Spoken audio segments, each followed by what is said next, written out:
Now, U.S. markets ended the week on a mixed note. Friday saw a rally with the Dow and S&P 500 up about 1% and the Nasdaq just under 1%. But tech stocks led by Nvidia dragged indexes lower over the week.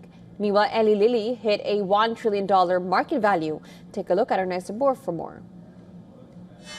U.S. stocks ended sharply higher on Friday, with the Dow and S&P 500 each adding about 1% and the Nasdaq gaining just under 1%.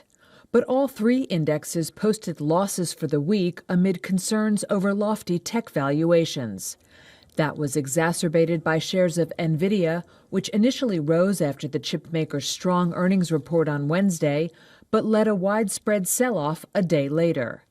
Anna Rathbun, founder and CEO of Granadilla Advisory, explains. I think the Nvidia effect of the week was overdone. There was a lot of fear going into it, anticipation. If Nvidia was to sell, it didn't mean that we needed to sell Gap, right? So there was sort of a dump everything effect. And I think today it's turning around.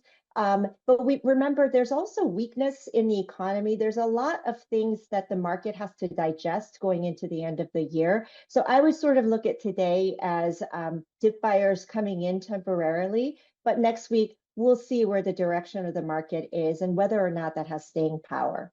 Shares of Nvidia briefly jumped in afternoon trading after sources said the Trump administration is considering green-lighting sales of the company's H200 AI chips to China. But the stock still ended down 1%. Among other movers, shares of Eli Lilly gained 1.5% as the company became the first drug maker to touch a $1 trillion market capitalization. And shares of Gap rose more than 8% after beating Wall Street expectations for third-quarter sales and profit, helped by strong demand for its Old Navy and Banana Republic apparel.